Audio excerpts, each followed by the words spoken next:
Hello everyone, welcome back to my channel. I hope everyone is having a wonderful day.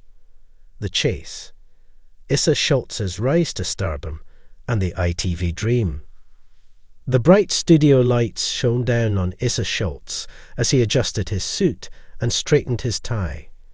It wasn't Australia, but the UK studio of The Chase felt oddly familiar. The adrenaline coursing through his veins was the same. The rush of competition, the thrill of the challenge. He had stepped into Anne Hegarty's formidable shoes, and though they were cold and chilly, as the media loved to phrase it, he felt right at home. Issa had always been a trivia fanatic. Born in Cornwall, he had moved to Australia with his family at the age of 9, carrying with him a curiosity that would one day propel him to the heights of the quizzing world. From winning multiple Australian quizzing championships to ranking 23rd in the World Quizzing Championships, his journey was paved with knowledge, strategy, and an insatiable hunger for victory. Yet, despite his accolades, stepping onto the UK version of The Chase felt like a different kind of battle. It was like going from being a sizable fish in a small pond to a minuscule fish in an entire Pacific Ocean, he had joked. But deep down, he knew he could hold his own. His last-minute flight from Brisbane to London had been a whirlwind. It was close to 1 a.m. when the call came through. Anne Hegarty had contracted COVID-19, and ITV needed a replacement. His Australian boss had reassured the UK team. Just call him, he'll be up. True enough, Issa had answered immediately. And within hours, he was on a plane, running on sheer excitement and determination. The first day on set was a blur. The moment he walked in, all eyes were on him. Bradley Walsh greeted him with a playful grin, instantly putting him at ease. The seasoned UK Chazers, Mark Labbett, Shaun Wallace, Jenny Ryan, Paul Sinha, and Dara Ennis, welcomed him warmly. He could feel the weight of expectation on his shoulders, but Anne had already given him her blessing. "Go for it, Issa. I know you can do this," she had told him before his flight.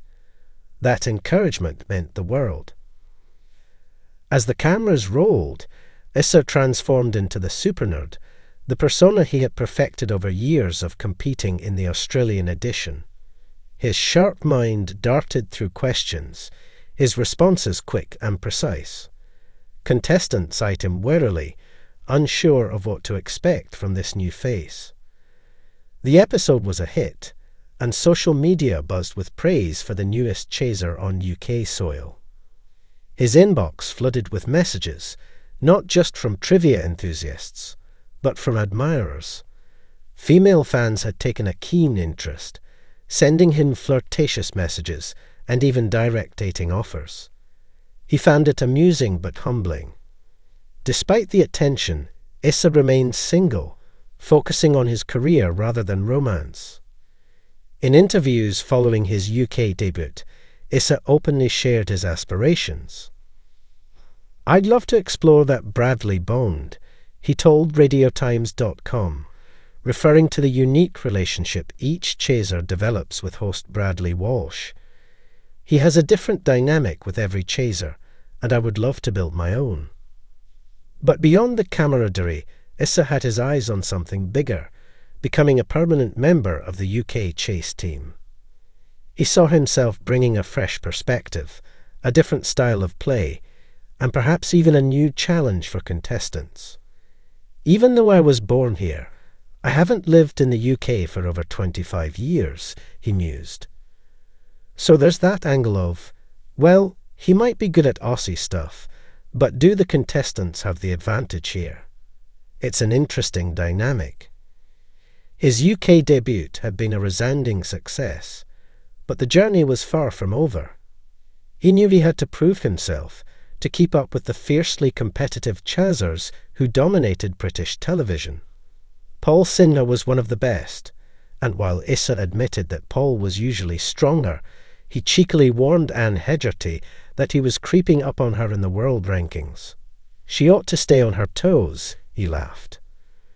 Dara Ennis, the most recent addition to the Chaser lineup, had been particularly impressed by Issa's dedication.